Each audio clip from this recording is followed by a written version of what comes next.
Well, here we go, folks. So the question and answer. Do not be shy as we get going into this. There's so many different angles you can take in asking the beautiful Claudia well some questions. And first and foremost, I must inform you, spending already 4 or 5 days. She's been here since Tuesday. This setting will never be the same. I'm telling you that. She's a hoot.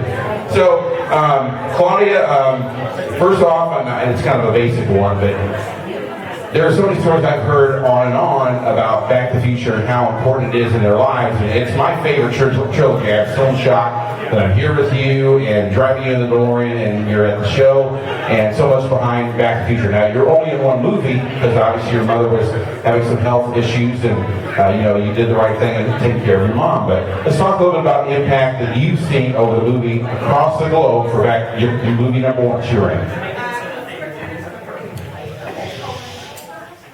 Oh, that's so nice of you. Thank you.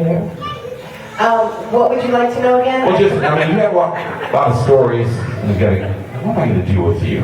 I told you, the city's never going to be the same after this week, but Back to the Future, impact, pretty big. Well, the biggest impact about Back to the Future is the events and the occasions of, hi! It's part of the Mustang, crazy people right back there. Melissa just walked in with Derek. Sorry, it's the Outlaws. I'm sure you all know them. My favorite thing about Back to the Future is what I get to experience now. In terms of events like this and meeting people and the joy and the camaraderie I get to experience with people all over the world. Because I got to be Jennifer in Back to the Future 39 years ago, I get these beautiful, joyful experiences and this feeling of family immediately when I meet people, because there's this universal love that we all share for something that we all have an affinity for, and it's like we have something immediately in common. So the movie brings people together in a way that strangers wouldn't normally immediately have something in common with all of us that brings us together as a family. And I love that, because then I have friends online all over the world that are just immediate. I can say I love you to people, and I mean that.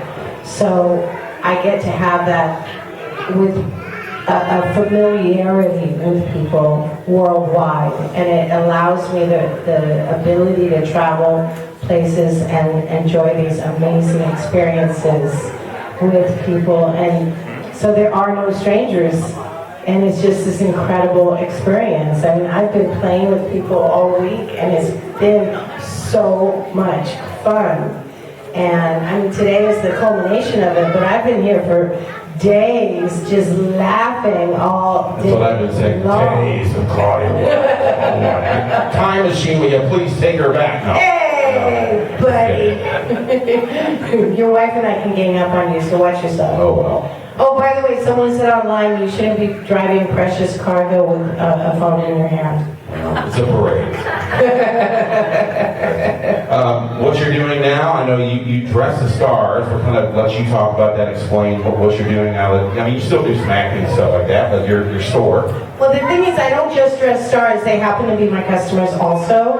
But the whole point of my store is I want to dress everybody in the same way that billionaires dress. So I happen to also dress stars because I live in LA, and a lot of people happen to be stars. But I dress the guy. The whole point about my store is I want the valet guy across the street to be able to come in and shop. So I have very expensive clothes that I sell at very fair prices. Super high-end clothes only, from jeans to tuxedos, head to toe, including accessories. I'm open only by appointment, which is a gift of COVID. I was able to do that once COVID ended and we were allowed to open again. I've had my store, I'm now in my 33rd year of business. I opened when I was 25. I love it. It's called Armani Wells. God owns my store, and I get the privilege of running it. It's a place where I get to show men their birthright of dignity and show them how they deserve to be treated, and I get to show them who they are by how I dress them, and the elegance and the stature and the power and the magnetism that is what every man has, and I get to show that to them by how I style them, anywhere from jeans, blazers, shirts, shoes, everything. I have everything from head to toe, and it's either brand new at resale prices or pre-owned in perfect condition. It's all current style and amazing.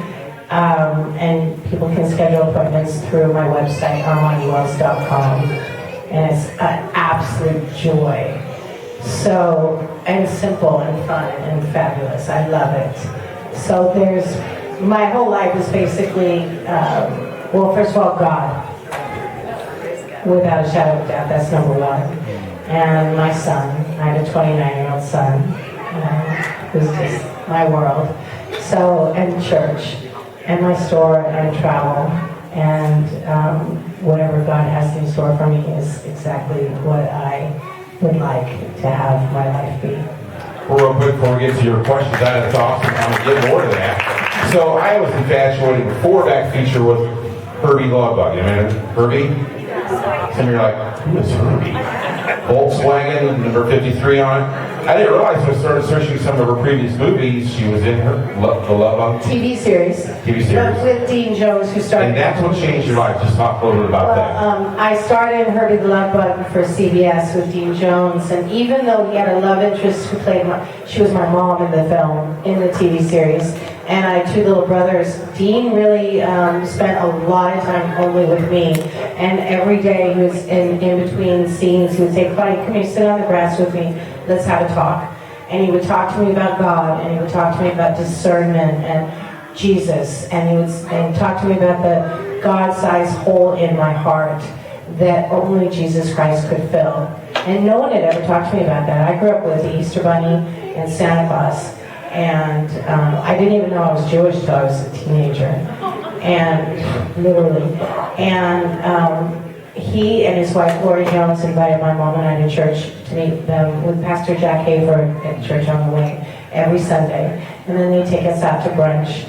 And at one of the times at brunch, and all we talked about was God. And I mean, I'd never even prayed before. I'd never experienced that. And at brunch, he was explaining to me that the only way to get to heaven and have your name written in the book of life by God is to accept Jesus and understand and believe with faith that he is indeed God's son, and he did rise from the dead after 3 days, and that he sits on the right hand side of God, and he forgives our sins and gives us a fresh new life. And that is the only way to get to heaven, and there's no other way. And I was like, well, how do I do that? And in my heart I was like, I need to guarantee my spot in heaven. So he told me, well, it's very simple. You just believe it in your heart and you say these very simple words, and I'll say them and you just repeat them. So at brunch he said the words and I repeated them, and he said, now this is called being born again, and you're saved, and you're guaranteed to be going to heaven. And I was like, yes, I've got my spot in heaven. And that's how I got saved. And I was so excited, because when he told me that's my concern. I was like, well, that's easy. I didn't know that there's a whole life also. But for me, I didn't realize the incredible magnitude of that. And it, besides changing my eternity and protecting me forever, it changed every part of who I became, and it really did protect me from a lot that I would later go through in life. That it saved my life on so many levels, because I know the angels were protecting me, and God had a special covering on me, which He already had, but it added that special protection layering, because I became one of His beloved, and I became in the family of Christ. And I just will always be so grateful to Him for that. And it was, He had such an anointing on Him, and He had a different life before He became saved, which He expressed to me. And it's amazing how God picks and chooses how he's going to protect each one of us in a very specific way, and he puts people in our lives with a purpose without us even asking for it, because we don't even know what to ask for. And he's done that in my life since I was a little girl, and he continues to this day. I've always had an angel, a human angel, walking on my Totally side. awesome. Yeah. All right, so, we're going to run out of this time just flies so quickly. Mr. David, our boombox guy's got a mic, so raise your hand if you want to do a question. I heard you go. Come on up. Hi, Ms. Wells. Hello. I know that you got the part after Eric Stoltz was replaced by Michael J. Fox. No, No? Okay, please then set me straight. I got the part when Eric got the part. And what happened was I had done a TV show with Ed Asner and Eileen Brennan called Off the Rack, a pilot with them previously. And the pilot got picked up to be a series. And it was a 3-camera show in front of a live audience. And they didn't expect it to get picked up. And when it got picked up, those 6 episodes were going to take place during the filming of Back to the Future with Eric. And if you look online, there's pictures of Eric and I at the back lot. They were supposed to be like the wallet, girlfriend, boyfriend pictures. And ABC would not allow me to be shared with Amblin. And Ed Asner was, I remember we were on set, and Ed Asner was talking to the producers, and he's like, let the kid be in a Spielberg film. And they just wouldn't. So I had to back out of being Jennifer because my first commitment and contract was to ABC. So they recast my part. Then I did my TV series. They let go of Eric after about 8 or 9 weeks. That he had never shot any of the Jennifer Parker scenes. They hired Michael, who was their original first choice previously. Michael's 5'4". The girl they hired is 5'7". I'm 5'3.5", who I was. Now I'm 5'2.5". And they had to let her go because of her height. So I got my part back. Then I did Jennifer. So I actually was originally Jennifer anyway. So look at God now. I got my part back, so I got it anyway. Amen. That's awesome. So there, that's the story. Don't be shy. Raise your hands. Questions? Have at it. Right over here.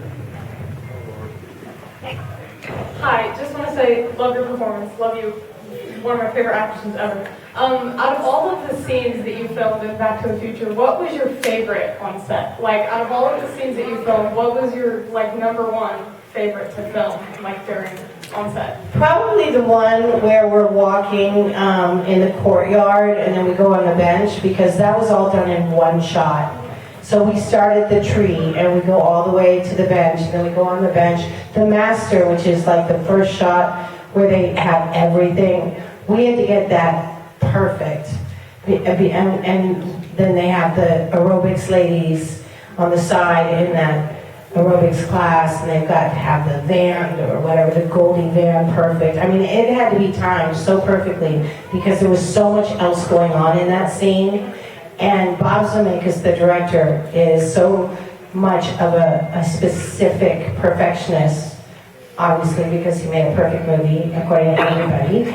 And so it was a fascinating experience, because we're just walking, but you've got all these other people involved, and if anything wasn't exactly right, we had to start over and do it again. And so that one, I would say, was one of my favorites, just because it was so fascinating. How many days did you spend filming your stuff? I filmed for about 3 weeks on and off. I didn't count how many days. But you were done within 3 weeks. I was done within 3 weeks. And I filmed in the springtime, and it came out July 3rd. So they were editing while they were filming, because they had to speed up the whole process because they had lost so much time. It was a very quick process. And then I turned 19 2 days after it came out. Did you see the Davids? No, they don't let you do that. I saw some when we did some ADR, which is you do voiceover if there's some sound problems. But I'm not good at watching myself on screen. So I called my agent after I saw it, and I was like, oh, Michael, because my agent's name was Michael. I said, I'm really bad in this. I'm so bad in this. So he was horrified. I said, I did a really terrible job. And I told my mom, I said, Mom, we have to move to Africa. She goes, why, honey? I said, no, we have to move to Africa. Now, did Zemeckis work with you directly? Oh, yeah, he was the director. He worked. So he coached you like, let's do it a different way or something? Oh, yeah, he was a very specific director. Absolutely. Yeah. Marty back here. Hey, Marty. Hey, how's it going, Jennifer? Good. What would you tell a young person who's looking to get into acting? I would say be very observant, pay attention to other people, because you want to borrow personality traits and character traits. So really be observant of human behavior. And I would say remember what your core is, because there's a lot of rejection in acting, and it's personal. And so you really want to focus on creating who you are as a person first. And you have to remember that you're what God says you are. And He says you're beautifully and fearfully made. And He says He knows your name, and He created you before the beginning of time. Because when people tell you who you are, and when you hear all this stuff online about who you are, you have to not believe that. You have to know in your core what God says you are. Otherwise, you're just going to go here and there, and it's going to be a very difficult life. And then you just have to follow your passion, study, and go with it with pure diligence and persistence, and do not give up. Yeah, sounds amazing. Thank you. Got about 10 minutes to go, so don't be shy to get your questions in here. So come around, come around. Who was your favorite person to film with? Ever? Yes.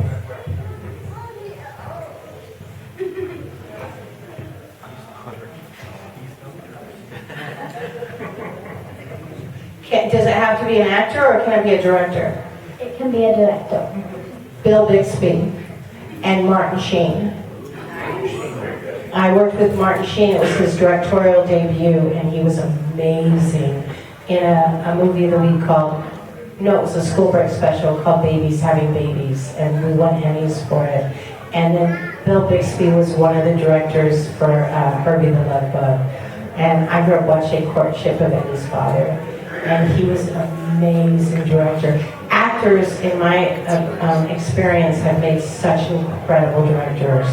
Gerald McCraney, I worked with him on his directorial debut in, I guess, starring Roland did, on a show called Simon & Simon, and it was extraordinary. So those were experiences that just blessed my heart so much. In terms of how it affected my life, hands down Back to the Future, on every level.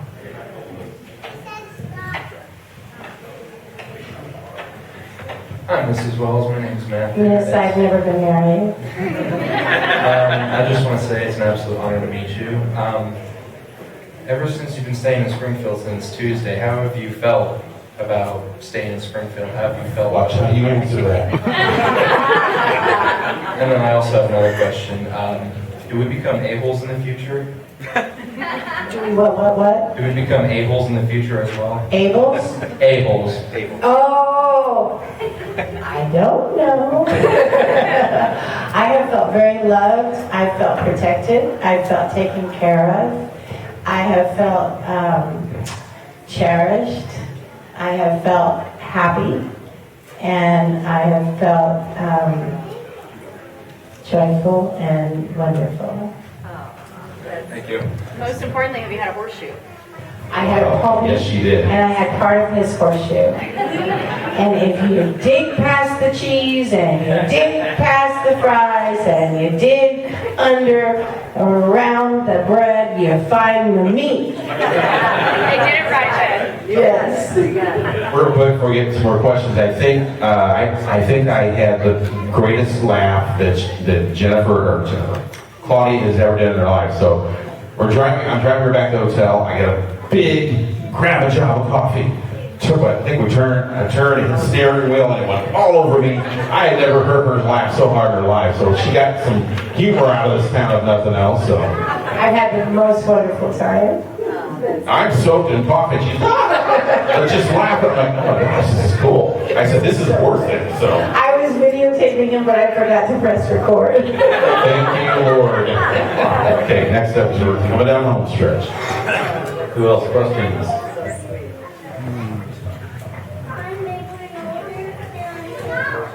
So, first question is, did you ever meet Elizabeth Shue? No, and I really, really, really want to. I'm glad, because that might create a time paradox. I know. Wouldn't that be funny if we played sisters in something and we just kept doing double takes? Hey, real quick before we continue, this gentleman talking right here, he's probably going to win our long distance. He's traveled all the way from Ohio with the black pickup truck that Marty got at the end where you said, what, can I get a ride, mister, or something like that? That's all? How about a ride, mister? Yeah, there you go. But give him up for traveling all the way from Ohio to this show. I'm just blown away. It's been a fun time being in Springfield. Actually, brought the family and did vacation. So it's been fun. My second, more serious question is, with things that have happened in your life, like with your mom and raising a son, how has your walk with God helped you through those adversities? My favorite verse is Romans 8:28. All things work together for good to those who love the Lord and are called according to His purposes. And so the good, the bad, the ugly, all of it works together for good to those who are called according to His purposes. And that's what I stand on in my life. And if I ever have any doubts, I just have to look at what He's already brought me through. And I know He loves me. And I know that it's His grace that brings me through it. And it's not because of how I feel or things I do. It's literally because of who He is. Not because of who I am. So to honor Him, and because I love Him and I'm so grateful to Him, I'm doing the very best I can to be a good daughter. And I've gone through so many different ups and downs, and He loves me anyway. And He says, that's okay, I'm just going to clean you up and wipe you up and bring you back again. So, because that's what I do, because I love you.